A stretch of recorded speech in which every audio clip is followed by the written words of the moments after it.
Welcome back. We're running. We're on right now. Yeah. Two old goats. Welcome. Yep. I'm Tom.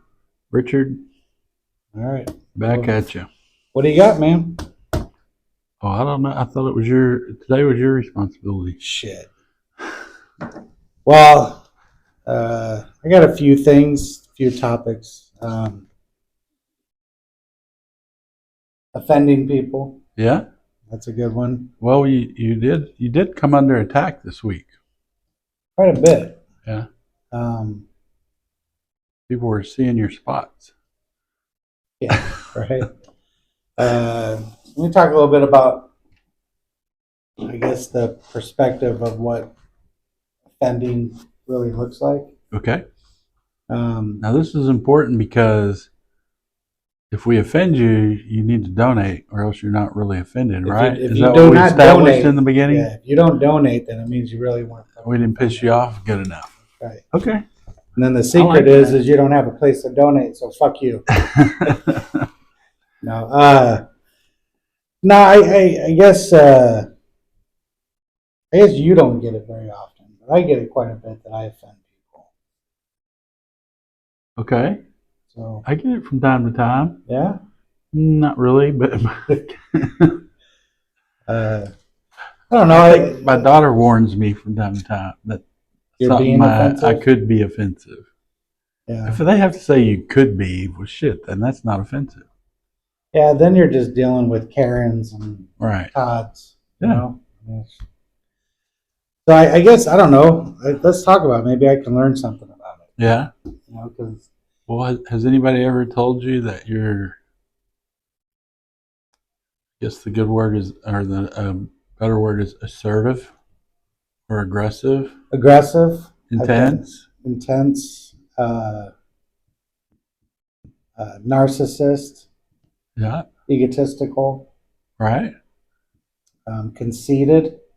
Yeah. There's a few of them. I don't know. I mean, I'm willing to learn. I'm willing to hear. You know, but I don't want to say but. I don't know. Talk to me. Tell me what your thoughts are. You've known me for over a decade now. Yeah. Well, number one thing I always, whenever we get to this point, or I get to this point, is the number one thing is um, I consider the source first of all, Mm-hmm. and whether it's work or whatever, because if it's somebody that doesn't have any experience in what I'm doing, then I don't want to hear what they heard from somebody or something like that. So first, consider the source, Yeah. and then the other thing is, I take it into a lot of people. We say judgment or whatever, but I think discernment, and I think is the question is, okay, let's take the emotion out. What's right or what's true? Um, even if that wasn't my intentions, can I see it from their point of view? Yeah. That sort of thing. And that's not to say that I'm wrong or you're wrong. That's to say, could I present it better where it could be received better? That's one start. Some people, keep it in mind, some people just need a good old fashioned piss them off to get their attention, because a lot of the people that we work with, I'm a prime example. Uh, Steve would be talking to me, telling me stories or telling me I need to do this or that. And honest to God, I remember sitting there thinking, he's not yelling at me. So it's really not that important. Or he's not talking to me. And it seemed like kind of while I was having that little daydream of, yeah, this isn't that important because he's not excited and he's not yelling at me. He goes, I'm talking to you, motherfucker. Right. So, sometimes people need that. But then there's some people that you let them know I'm talking to you, and they don't believe you, which is okay. I mean, that's, as a grown person, that's their own prerogative to believe and act on what they believe. But it's a hard thing because in our program, we see people get it. We see people come to life, uh, do well for a period of time, for years, Right. and then kind of withdraw, and then they start changing, and we think, we're just humans, but we think that we get to a certain point. That was a lie, by the way. We're more than humans, but we think we get to a certain point and we just stay there until we go to the next one, and we don't. Right. We get to a certain point, and if we're not working to get to the next one, we're sliding. Mm-hmm. In anything, right? In any practice, any study, anything you're Right. doing in life, not just recovery, but anything. So I think look for the truth in it, and even if it was sent with ill intent or whatever, or somebody's pissed off at you, what benefit can I get out of it? I like what Goggins and to some extent Cam Hanes does, but Goggins, he gets haters and he records them, Mm-hmm.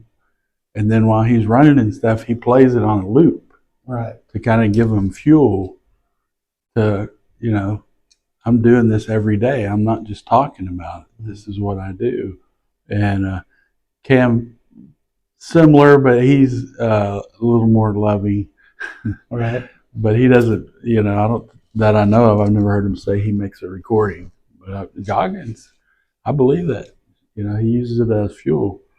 And then the bottom line is, what were my motives? Was I trying to help somebody? Was I just being a smartass? Was I whatever? And usually, those are some of the alleys I'm going to look at. Well, and I agree with you. So it's not the first time that I've offended somebody.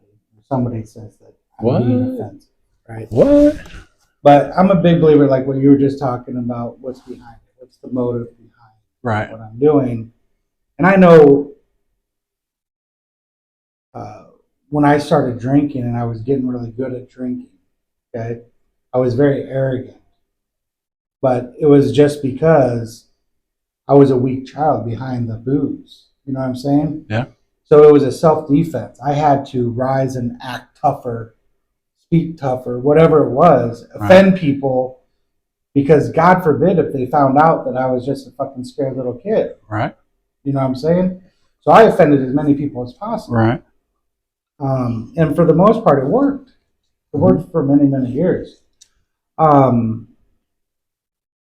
Now, when I offend somebody, my motive behind it is not to hide as I'm a scared little child anymore. It's not to hurt them. It's not to it's not even to offend them. Right. In that essence, it's hey, wake the fuck up, dude. I love you. Mm-hmm. Wake the fuck up. Yeah. And now there are some bullies out there that I'm also saying wake the fuck up. Right. And somebody needs to say something. I just happen to be that person. Mm-hmm. And for all the years that I've known you, there's only one time that you said you probably shouldn't have said that, Tom. Yeah. And that's when I found out that I was insane. Right. And I said, but what about my wife? Right. And you said, there's a good chance that she may be crazier than you. Right. Because she's still with you. That's right. She's put up with you and lived with you. And right. I immediately had to go tell her the good news. Right. Which is not on schedule. Now, that wasn't a part. My motive behind that was not to offend her. Right. My motive behind that was, hey, we're crazy together. Right. It was exciting. Right. But I guess I don't have that filter at times. Right. Well, we're not always thinking, how's this going to affect them? I hear you. And the thing is it's interesting. Over the years, I've worked with a lot of people, And to this day, me being cuddly and soft and nice and Yeah. gentle and speak with passionate words or whatever, right? Lovey words, has never worked. Nobody has ever heard me. Well, it's not who you are. I mean, It's not who they are. They right, couldn't hear me. right. But they're still, anyway, keep going. But So- but essentially, it's not who you are. That's not how you relate. That's not how you. I Maybe with disagree. Amy- I was talking with my counselor. You disagree. I This is the disagree. guy who tells me I hate people. Most of them fucking suck. Okay. It's just true. But you don't Most hate people people. fucking suck. Okay. But they don't, and you don't. I hear you. I hear you. It's just, fuck, man. I was talking to the counselor, and the offending thing came up, and he goes, I would never want you to change that part of you. In fact, this world needs people that can stand up and say something. Whoever gets offended, they get offended. Most of the time, the people that are offended Mhm. are fucking weak. Well, I think they're missing a great opportunity because if I get offended at something, guess where is a good place for me to look to start to learn something, Right. to learn something new, or to learn, why does that offend me? I mean, how many people would ever ask themselves that question? Mm-hmm. Why does that offend me? Right. Especially when it has nothing to do with me. Mm. Yeah. Well, what really gets my goat? That's my newest line. All right. We're the two old goats. You know what really gets my goat? All right. Is when you got the people out there that my offensiveness, my direct approach, I'm going to kick your ass if you don't fucking get up and start doing something Right. approach, right? Save their fucking life. Yeah. Right? Not for me. I didn't fucking do it. I'm the tool. Right. My higher power You are, utilizes yeah. my shit. You're a tool. I'm just a fucking tool All right. to get the motherfucker up because That's it. they hear me. Yeah. They hear God through my voice, right? And then as they come out of the drowning water and they're, I'm alive. Now I speak with them in the same manner. Now they're offended again. Mm. That makes no sense. Well, That's what gets my fucking goat. Yeah. I understand. Now that you're saved, now you're going to be a bitch. Right. Well, like Steve told me at one time, because it's rare whenever you work with somebody or sponsor somebody and then you end up being really good friends for a long time. And so we were really good friends, kind of from the get-go. Even when I wasn't staying sober, he would still call me and just fuck with me, basically. How's it going? Mm. It ain't going worth the shit. Yeah, that's what I thought. Call me when it gets better. Right. Shit like that. But anyway, I was telling him about, I've worked with this many people, and I said, first of all, I'm not doing this shit anymore. I've worked with 6 or 7 guys. It takes a shit ton of time, and none of them do what you say or ask, suggest, and none of them stay sober. But it's because they don't do what they're supposed to do, what you're telling them to do, what you did. Of course, he reminds me that I stayed sober, Right. which is the point. And the other thing he told me, at one point I told him, nobody hangs out, nobody does, how we do and stuff. He goes, we ain't taking them on to raise them. Right. We're taking them on to get them through the steps, pat them on the butt, kick them in the butt or whatever, get on with your life. Right. Because, a lot of people get confused thinking we do this so we can go hang out with our buddies, even meetings and stuff. And that's what some of them become, is a buddy hangout, Anyway, I talked to a group earlier this week, and that's essentially what it was, Right. And I brought up the point, and they essentially admitted it. We talked about service work and stuff like that. And they said, well, the comment almost, there was a few people in the room that were newer, but most of the comment was, yeah, I remember when we did that. I remember when we used to do that. Right. and that's not the deal. No, that would kill me. Yeah, I mean, and look how hard you die spiritually and everything else before you actually die, Right. before you get to the physical pain. Right. You know what I mean?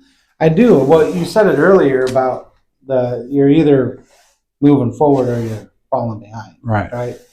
And essentially, the way I look at life, three sides: mind, the body, and spirit. Right. Right. You got to constantly work on all three of those. So, what are you doing with your mind? Are you still growing? Reading shit? Mhm. Even if it's the same book over and over and over, are you seeing Yeah. it differently? Are you sharing it with others? The same 30 books over and The over. same over and over, right? But they read differently. They're different levels. They're deeper. I mean, it's just constantly growing. Right. So I have no issues with that. So, and then of course the body, yes, that's right now, that's one of my biggest things that I'm focusing on. I'm failing miserably.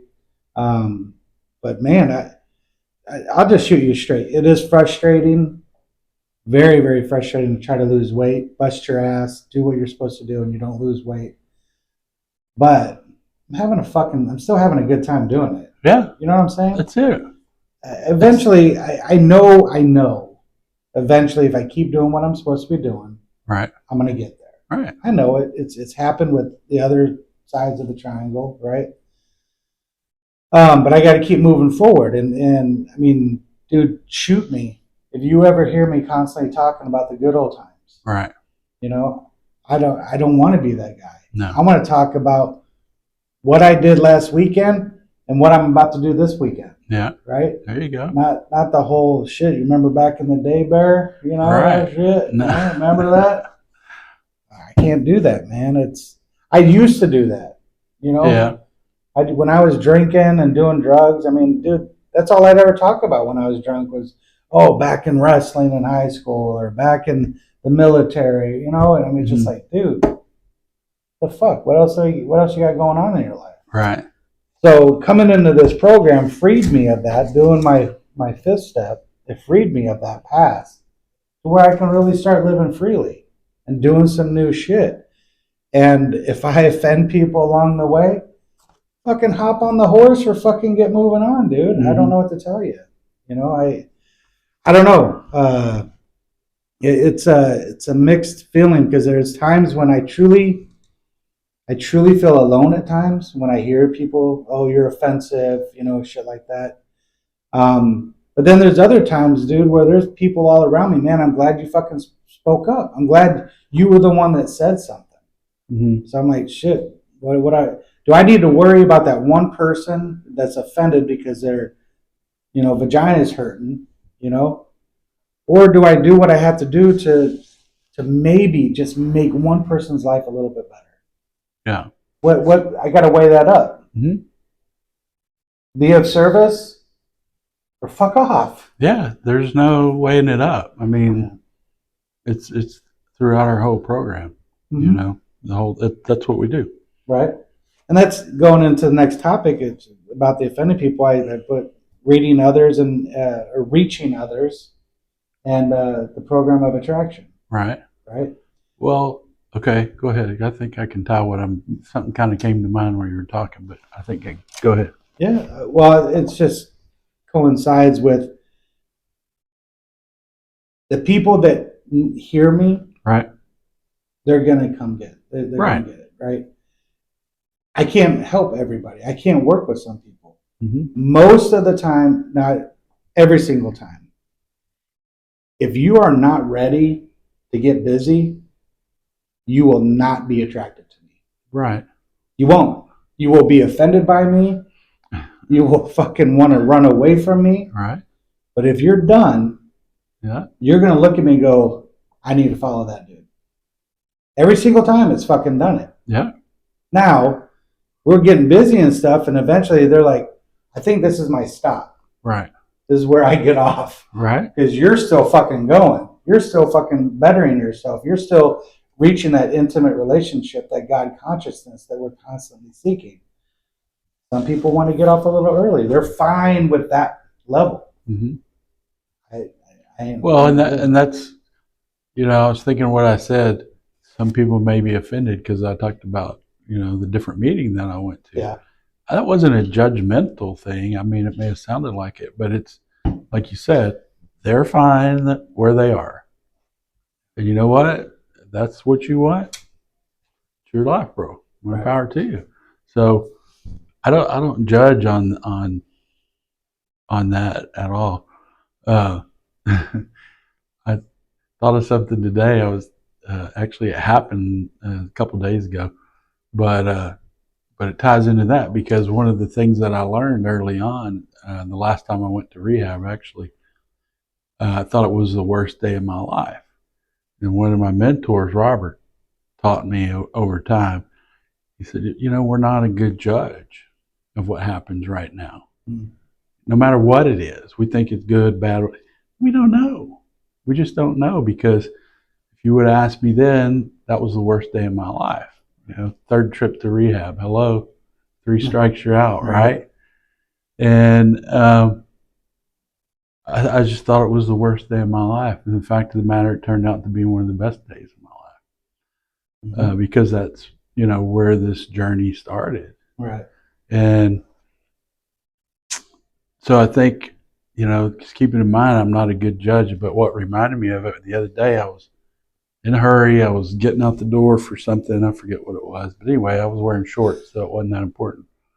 And right when I grabbed my cup, I spilled shit all over my shorts. Son of a bitch. Now I was already late, so now I'm rushing to change and everything. So I go change shorts. And and I'm about to get in the car, and I reach in my pocket, I always pull my phone and some keys out and stuff. Well, it's a $20 bill. Shit. I was like, there you go. See, I thought that was a bad thing. And then when I was going to be late, shit, it was worth $20. Right. Hell yeah. I'm just not a good judge of what happens right now. Right. So I would keep that in mind too, I absolutely. I totally agree with you. The good bad thing is just, I completely get it. Right. Because I really don't know. There's just opportunities of growth in every situation. I was talking to a friend of mine. He was real frustrated with some shit. He dropped a pen, and he went to go pick it up. He fucking dropped it before he could pick it up, and then dropped it again. He fucking ends up throwing the shit, right? And I shared with him that there's probably an opportunity. If you would have just, why do I keep dropping this pen, right? Instead of motherfucker and throw the shit. Right. Maybe look around because there's a reason why you're down there. You got to be careful, and I've seen it a million times. When I start getting frustrated and I can't fucking go, right? Instead of throwing a fit, I stop. I'm like, ooh, what's wrong with me? Would that be like a door's closed? No, and you go, it won't go? No, it's traffic. There's no doors on the road. So that I think it's a door closed thing. I don't think so. It's a screen door. Okay. So it's okay. But there's always okay with that. There's always opportunity. Right. You just got to open your eyes and look around because there are no doors. Right. You can see through everything. Yes. Some of us can. I don't know. I don't like the word door. Door blocks me off from the sunshine of the spirit. Okay. Open the doors, bro. Yeah. Open them all up. I don't know. I think, we could do some work there and develop that a little bit. Okay. Good luck. I hope I offend you. All right. Well, here's the next thing that I was, that came to mind while you were talking about that. And that was, it kind of reminded me of, a lot of times before we meet up, whether it's here, this meeting or different meetings or whatever, if I get done with work and I have time, I'll swing by the archery range and shoot a little bit and just kind of, stay tuned up as I get. I'm not that great, but I love it. And man, and this happened, I think it was last year. We already talked about it, but it's a cool story. There was this guy out there, and we were the only two out there because it was like a storm was coming in or something. It wasn't raining, but wind was blowing sideways like Right. 20, 30 miles an hour, gusting and, swirling around and the cloud, cloudy and stuff like that. Well, he's sitting over there, and I'm shooting, 20, 30 yards, trying to keep it, on the target somewhere Right. with all this wind. While I'm watching this guy, and he's shooting 60 yards. Okay. And I mean, they're like, right, shoot, shoot, shoot. And so I stopped and I'm watching him, and I watch him shoot another round, which I think he shot. He shot 4. He had 5 arrows and he shot 4. And he noticed I was watching him. And so anyway, he said hi, stuff like that. Well, he shot those 4 arrows, and I had my little rangefinder thing so I could see, where they were. And I mean, they were all 60 yards down. They were all in the middle within like the space of a quarter. Okay. This is in fucking swirling wind and shit like that. And I just commented because I saw it, and that's amazing. I don't know how you do that. Made the comment, and he goes, I can do that because I don't give a fuck whether I hit it or not. That's a good answer. And I thought, well, that doesn't make sense. Mm-hmm. Why would you be out here practicing? And then when I was driving over, I had time to kind of think about it in the car. And what he was talking about was he had his discipline down. He set up the same way. He set up the right way. Right. He checked off every point. He was in line. Everything was lined up. It's perfect. Everything that he could physically do and mentally do, he did. Mm-hmm. So once it was released, he didn't give a shit because there wasn't shit he could do after that. And I think a lot of times we get so wrapped up in that, you were talking about, stuff you're going through and stuff like that, or the getting in shape or the journey or the weight and all that. That's the point. Right. It's the journey. Mm-hmm. It's the, I'm going to try something a little bit different. I'm going to try this different, that different, whatever, as long as we're fucking trying. Right. But once you get it down and you go, okay, as long as I do everything right, I don't care what happens. Right. And it reminds me of what we talk about a lot in the program, and that's, do what's right here, right now. We're not in the outcome business. Right. Because that's where we start crossing the line, and all our master manipulating stuff comes in. Right. I agree. And with that story, we look at a lot of great people in the past, in the present, and you're going to see them in the future that offend millions and millions of people. Mm-hmm. And they're the ones that have changed this world for the better. Mm-hmm. For the better, they've changed this. Mm-hmm. I know he's a carpenter. Yeah. I don't know if you know him. Yeah, Jewish carpenter. Jewish carpenter. I mean, he offended a lot of people. He did. Read the red part. Yeah. He's very offensive. He can be. Okay. Steve Jobs. Yeah. Offends people. Look at what he's done. Changed the world. Gandhi offended a lot of people. I've been hearing some bad stuff about Gandhi lately. I don't know anything about it. I haven't watched the news. There could be something that's going on. Forgive me if I offended you, but I don't watch the news, so I don't know what the new shit is. My point in saying that is, if they're going to talk shit on Gandhi, they're going to talk shit on me. So what the hell? You know what I'm saying? Yeah, but there's a lot of, Goggins, Jocko Willink, all those guys, they offend a lot of people. But the cool part is those people that are offended are the people that don't want to change. Mm-hmm. They don't want to be uncomfortable, and they're offended, and how dare you wake them up and try to get them to fucking do something better for themselves and those around them. Mm-hmm. That's ultimately what happens. If you're offended by what I'm doing and what I'm saying, it's most likely it's because you're very comfortable and you don't want to do better for yourself or those around you. Mm. Just that's my truth. That's what I say. Well, or it's an excuse.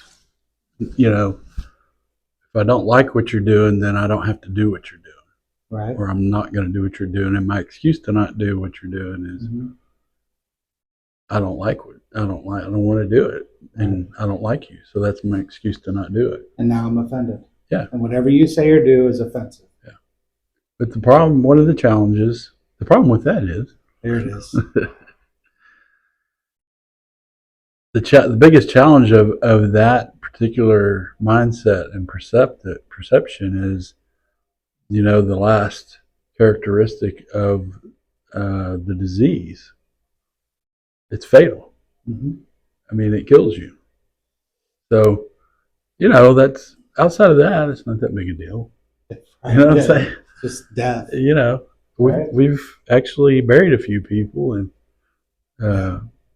people that didn't want to do it or didn't whatever. And, you know, one of the things I tell people once I see they're going to stick around is we're going to go to some funerals. You know, that's just the nature of the beast. But you know, back to where I was going with that, I heard this, I wrote it down actually, and in that book you don't have? In that book I don't have. No, I wrote it on my scratch piece of paper. Okay. But there's a lot of stuff we were talking about. A lot of that is we don't want to do, you know, it's like working out. I don't want to do that shit. Right. Well, it's the same thing with spiritual discipline. Absolutely. You know, again, we're getting back to the third step. You want to do some shit that you don't want to do. Right. Are you willing? And, you know, you said something about comfort. Comfort's a big problem. I mean, it's nice to take a breath and take a break for a little bit. And I don't diss anybody for being comfortable, but to be wrapped up in it and you don't want to get out of your comfort or at least not willing to, I don't see that there's any room for growth in that. Right. But this spiritual discipline, what is a spiritual discipline? And actually, I got this from Pastor Neil. He said, he quoted somebody, I can't remember who it was. Okay. But it's an activity within our ability. In other words, we have the capacity to do it physically, mentally, whatever, we can do it. Which brings us to a point we can do what we at present cannot do through direct effort. So in other words, things that we can't do through direct effort, if I do some of these spiritual exercises for a while, at some point I'll be able to do that. That things that I can't do today. You know, whether it's helping people or, well, it's always going to be helping people, but, you know, who I'm working with or a lot of things. And I think, too, to look into the different types of spiritual disciplines there are. I mean, there's spiritual action or, you know, where we jump in and get involved and physically, mentally, everything else help. There's a watchful discipline, which is like, you know, self-monitoring. Watch the way I talk to Alice, you know, or something, or when I'm able to, you know, not say something that I know I shouldn't say. Right. And, you know, get through the whole thing and it never comes out. Right. That's, you know, practicing some spiritual discipline. You know, and I think it even gets into inventory, you know, stuff like that. Maybe the watchfulness of because I'm not talking about I'm watching somebody else. I'm paying attention in case they're doing shit that's not healthy for me. But really, I'm paying attention to me. What am I doing? What could I do better? It's more of a self-inventory type thing, watchfulness. Well, that's exactly, you're acting like you made that shit up. No, I believe it sometimes. It's in that we read where it says, if you watch for selfishness, there you self-seeking, go. dishonest, you will then enter into the world of the spirit. Right, exactly. He's. Hey, you know that shit Richard said? It's right here. Not specifically the way I said it. Fucking making shit up over here.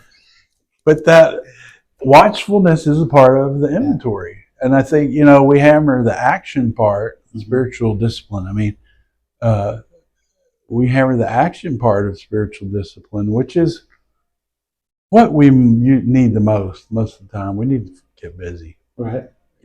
Well, That's interesting you bring that up because it just clicked for me about taking the inventory of the spiritual discipline, and I thought about some of my activities. Right. Right. And then immediately I felt offended. What? I'll give you for instance. Okay. Imagine that. I felt offended. Right. Little Chrissy. Oh, yeah. He came up to me and he goes, "What'd you do with the cherry pie?"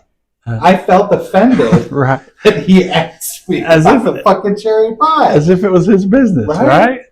And going to the inventory. Yeah. He's living in the past, bro. I know. Let it go. Let it go. It's fruit. But it's because I knew what I was doing was not what I was supposed to. It's not spiritually disciplined. Right. It's not. Right. So I'm offended by it. Yeah. So now, prime example. Right. It's going right back to when I offend people, it's because they're fucking taking cherry pies home. Right. And they don't need to be taking That's right. pies and home. They're not sharing any. And sharing. I did share my cherry pie though. Yeah. Now, okay. Mm-hmm. But that's because you thought you were going to get some little action if you gave possibly. Well, thought you were trading pie for pie, huh? So I did give my wife one piece of cherry pie on the first day. Go, hey, cherry pie for you, cherry pie for me. There's one slice left. Okay, this was just a half a cherry pie. Right.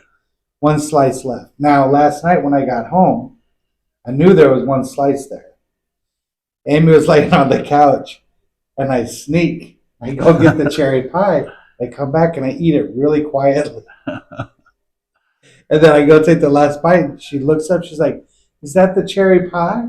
I'm like, "What?" What? I was like, "I didn't know you wanted any." She's like, "I would have loved some cherry pie." I'm like, there just wasn't enough. There was only one slice left. And I was like, yeah. I was offended that she asked me, was that the cherry pie? You blew it. That was a spiritual discipline opportunity. And at bat. I like that word, spiritual discipline. Read the definition again. What does he say it is? A spiritual discipline is an activity within our ability which brings us to a point we can do what we at present cannot do through direct effort. So in other words, if I decide I want to, build something or do something, I mean, I can gather what I need, I can get the instructions, I can do it. Okay. The spiritual world is not that simple. Right. A lot of times things aren't going to come to me until I do the spiritual work to get to a certain point where I can, sense everything. Okay. So by doing the spiritual disciplines or spiritual fasting is a spiritual discipline. Right. By doing these spiritual disciplines, it's, in the Bible, it says it brings us closer to God. It brings us more in tune. And over a period of time, I can do things that I couldn't do today. Okay. Does that make sense? Okay, record this because this is going to be good. Okay. Okay. Wait, let me push record. Push record. So I'm a big fan of when I hear these words, I like to look at definitions, right? And then I put it together and then create the full definition. So when I break those two words apart, spiritual and discipline, I look at spiritual and my experience with that word to define it would be outside the limitations of my human part. Okay? It's spiritual. Spiritual. Okay. It's outside of my human limitations. Okay. Which goes with that definition because if I do spiritual, it will allow me to do things that I wouldn't be able to do with my human limitations. Exactly. Okay? Now bring the word discipline in, which is to guide, to follow, right? So to break the limitations of my human experience to further myself outside of those things on a consistent manner, the discipline part. It's a whole nother level of living. Yeah. 100%. I know you were talking about doing the spiritual steps, but I think in the beginning there's human things that we have to untie ourselves to reach that, which is we're talking about the inventory, right? We're talking about Well, the doing some inventory is a steps. spiritual discipline. You think it's a spiritual Oh, discipline? 100%. Or do you think it gets us to a It's under spiritual- watchfulness. Yeah? It's all through the Bible. I mean, it's the words are different. Okay. But yeah, definitely. All are honesty, being honest, that's a spiritual discipline. Because it's talking about honesty with ourselves. Okay. It's talking about cherry pie honesty. So the spiritual discipline, now you're talking about principles. Principles? Principles, disciplines. You Okay. know, to I'm practice a reaching. principle is a discipline. It's a spiritual You discipline. put the practice together with the principle, Okay. that's a discipline. Okay. Right? Yeah. I could have that wrong. I'm not a teacher or nothing. Well, if that's the case, then how come belief isn't one of the principles, but faith is? Must we? Write that down in your book. I don't know, but believe is all through my I book. don't think it's a principle, though. It's in my book. It's part of faith. That's good. It's one part of something bigger. Right. Okay. It's kind of like, people say, I like AA except for all that spiritual shit. Mhm. And Robert used to say the spiritual part of AA is like the wet part of water. Okay. So belief is the belief part of faith is the wet part of faith. Okay. You can't have faith without belief. Correct. But you could definitely have belief without faith. Makes belief pretty damn strong. Stands on its own. No, it Pairs can't. that. It cannot stand on its Oh, own. absolutely. I know too many people out there that believe with their No, whole they heart say they do. that they're waiting for that government check to come in. I believe it. Right. There is that. But, which brings us to another idea. Were you going somewhere with that? Or? Not at all. Not at all. I just said. Didn't sound like it, but No, I was I had a checking. moment to fuck with you. I didn't want to offend you. So. I appreciate that. 'Cause I'm a good guy. Right. Shit, now I forgot what I was talking about. What were we talking about? Offending me. No, before that. The wet part of water. Oh. No, but what it reminds me of, it's one of our friends, introduced us to the concept or the talk of, going around, I'm doing all this spiritual work and I believe and come on, brother, and shit like that. And then when something happens in their life, they reach for that God in their back pocket. Right. Are you talking about the And it ain't stephologist? I don't remember if it was him or who it was, but anyway, and I've never said this and I don't know how it's going to come out, but anyway, I think, one of my dearest friends and mentors in this program helped a shit ton of people. I mean, he did. And, I think towards the end if I have to not be the judge, but make a discernment to learn on my own so I don't go down the same path is, I think he got to the point where he got sick, got cancer, and instead of taking care of it, he didn't. Yeah. And, ended up going back out and everything else. But I think it was his ego not wanting to surrender to God and to this is where I am. Mhm. And I need to go through this process and I need to go through it. Hutch died from cancer, but Mhm. it was amazing. What a testament to Right. somebody who believes, who's really in it. And, something happens, he reached, there's there. He was grateful. Yeah. He was grateful to have cancer. Yeah. Because it gave him an opportunity. Said God trusted him with it. Right? Yeah. It gave him an opportunity to slow the fuck down. Yeah. Start seeing some shit. Right. You needed to see. Yeah. It's good stuff. I agree. And it is sad. There are some people that they've done some amazing things. They've worked with a lot of people, and then they stop. But just like how we started this conversation with, man, is you're either moving forward or you're going That's backwards. it. Yeah. That's it. There's no standstill. As much as we love them, as much as we can do whatever we can to help them, this is their journey, man. Yeah. And we are going to bury some people, and maybe one day someone's going to bury us. I don't Yeah. know. Oh yeah, they will. So, Hopefully sober. well, yeah, no, don't bury me. I do not want to be in a box. Just burn me and scatter my ashes. Scatter my ashes. Let me go. Man. That's what we did with Steve on the golf course. Yeah, that's what I want. Memorial Herman. Yeah, I had a good friend. He died of alcoholism, and he told me when he dies, he wanted his ashes spread. He wanted half of them on a golf course, and it was his favorite golf course up in Wisconsin. And the other half, he wanted to be. This is where I may offend people, but put up a hooker's butt. Oh, okay. That's what he wanted. He thought it was his way of giving back to the community. That doesn't. But his mom said no. Okay, good. So their sanity did come in. Yeah, his mom said absolutely not. You Right. can give them all to the golf course. We're like, hey, we don't want to offend anyone. And then there's the true love story. Mm-hmm.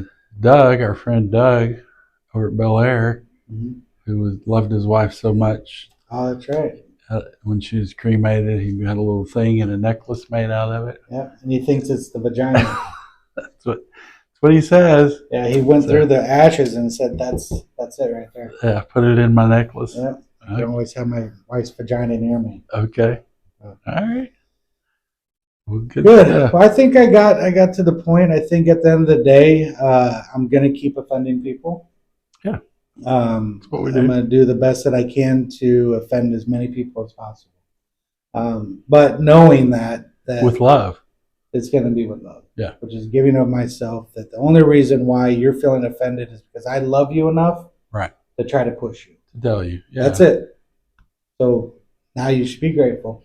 There you go. When I call you a pussy or a bitch, get up. Let's get moving. Right. Right? Just be grateful. That's it. Because I couldn't give a shit. Really. I mean, I don't like people. So Mm. why do I care so much to try to get I them know to you move? say that. Yeah. I do. That's okay. That's all good. John the Baptist didn't like people either. No, it didn't end well for him. Oh, he did not like people. He ended up being on a freaking platter. Did they hang him or they cut his head Cut off? his head off. Oh, okay. That's what she wanted. She wanted it on a platter. Yeah. So she literally had it put on a silver platter. Yeah. I don't know if it was silver or not. Yeah. Whatever their metal was making. Yeah. Probably copper. So yeah. All That's right. good. Well, good. Well, that's all I got really this week. I mean, I didn't come prepared really, other than just That's being good. my usual self. Well, I'm going to have y'all think about something for next time. I think what I'd like to discuss is dealing with death and sickness. Okay. And that's going to be a good topic. See All where right. it takes us next time. Sounds good. So that's a little hooker to come on back. That's offensive. A hook. That's a hook, not a hooker. Not a hooker. A Not hook. I was thinking about the ashes and that hooker. It's a hook for you to come on back for the next episode. Okay. All right. All right. Talk to y'all later. If we offended, make sure you fucking donate. Yeah, for sure. Donate. We All got to right. get that up. For real.